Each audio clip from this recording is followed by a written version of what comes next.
Bienvenidos a esta nueva sección, en donde abriremos una ventana a las historias y leyendas ocultas de México.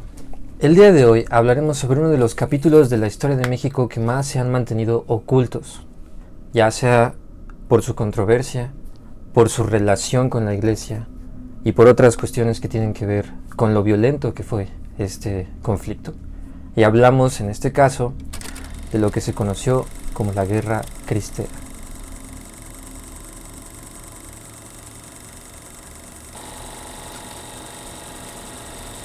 Un conflicto bélico que se llevó a cabo entre las fuerzas del Estado, comandadas en ese entonces por el presidente Plutarco Elías Calles, y los mártires y devotos que luchaban en nombre de la Iglesia Católica.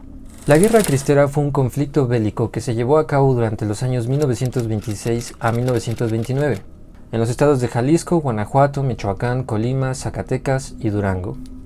En ese entonces, el presidente regente era Plutarco Elías Calles, encargado él del proyecto conocido como el Maximato. El proyecto del Maximato consistía en concentrar todo el poder de la nación en una sola persona. En este caso, era el presidente. Estamos hablando de un periodo posterior a la Revolución Mexicana, después del cual se estableció o se quiso establecer un nuevo tipo de gobierno. El 20 de noviembre de 1910 se conmemora en México el inicio de la Revolución Mexicana, un periodo de cambio lleno también de mucho conflicto bélico que implicó la reestructuración de nuestro país tal como lo conocemos ahora.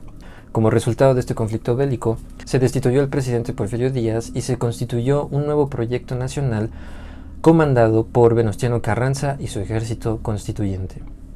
Otros personajes estuvieron involucrados en la Revolución Mexicana como Emiliano Zapata, Pancho Villa y demás personajes de los que hablaremos en otra ocasión.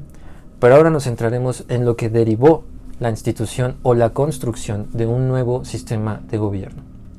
El Estado, aquí en México, no está relacionado con la Iglesia, es un Estado laico. Esto fue gracias a las reformas constitucionales que se llevaron a cabo durante la década de 1910 y 1920. México es una de las naciones en toda América Latina en la cual la Iglesia tuvo mayor presencia durante el periodo colonial. La Iglesia tuvo todo el poder para organizar social, política y económicamente a la entonces conocida Nueva España. Esta influencia perduró mucho tiempo después de la independencia. La separación entre el Estado y la Iglesia se acentuó todavía más años después durante la Reforma. Durante el gobierno de Porfirio Díaz, a la Iglesia se le siguió dando mucho poder político y económico, a pesar de que en ese entonces, gracias a la Reforma de los liberales, ya se había marcado una separación política entre el Estado y la Iglesia. Como resultado de ello, la Iglesia tenía todavía bajo su posesión muchas tierras, principalmente en los estados que se encuentran en lo denominado el Bajío del país.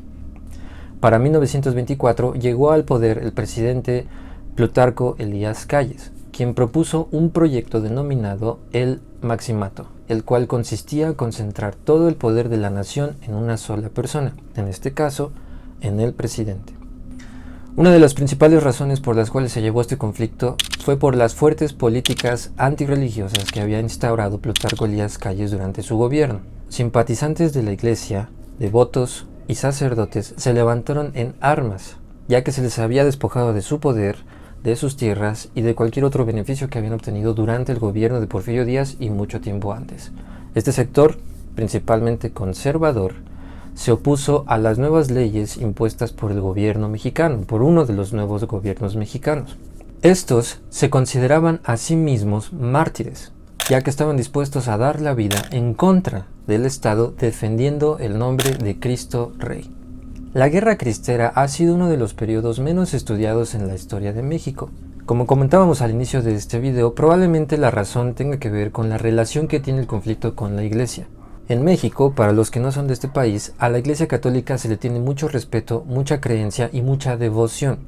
Simplemente el día 12 de diciembre aquí en México se celebra la aparición de la Virgen María en el Cerro del Tepeyac al santo Juan Diego, que en ese entonces, según la leyenda, según los mitos, era un indio que estaba en proceso de evangelización. Desde la instauración de estos mitos, se ha hablado muchísimo de la Iglesia Católica como esta segunda madre de los mexicanos. Se cree, según la poca información que hemos podido consultar, que dieron su vida cerca de 250,000 mártires.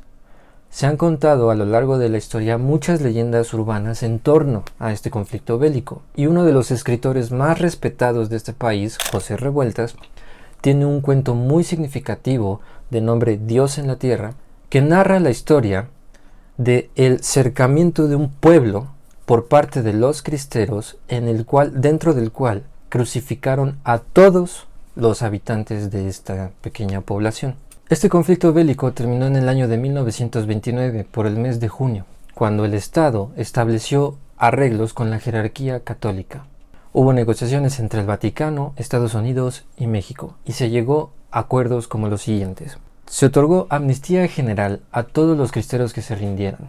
Se le devolvieron a la iglesia las casas episcopales y curales. Se reconocieron algunos reclamos de los cristeros y se restauró a nivel nacional la importancia de la Iglesia Católica. Como podemos ver, el conflicto de la guerra cristera es uno de los más importantes en la historia de México, del cual no se habla tanto. Hay muchas fuentes que pueden apoyarnos para entender cómo se llevó a cabo este conflicto. Hay películas que hablan de este conflicto y debemos entender la importancia que tiene la presencia de la religión, esta parte espiritual dentro de una sociedad. Para terminar este video, les contaremos una pequeña anécdota. Se decía que en algunos de los estados del Bajío de México, Guanajuato, Querétaro, Puebla, llegó el ejército mexicano a fusilar a los sacerdotes de las poblaciones. Las personas de estas poblaciones, siendo tan devotas, respetaban a sus sacerdotes, y al habérseles quitado la vida por parte del Estado, los consideraban mártires. Así como vemos nosotros en las iglesias las estatuas de los sacerdotes, de los mártires, de las vírgenes, de Cristo mismo, las personas de estas poblaciones embalsamaban los cuerpos de los sacerdotes fusilados, los encerraban en bolsas de cera y los colgaban en lo más alto de las catedrales, para simular la imagen de los sacerdotes y ahora de los mártires. No se pierdan más historias que tendremos para ustedes, historias ocultas sobre la cultura mexicana, sobre nuestra historia, sobre el mundo. Esto fue, ¿cómo dijiste que se llamaba, Julia? Lo más profundo. Lo más profundo de una ventana, ¿no? Esto fue En lo más profundo de una ventana.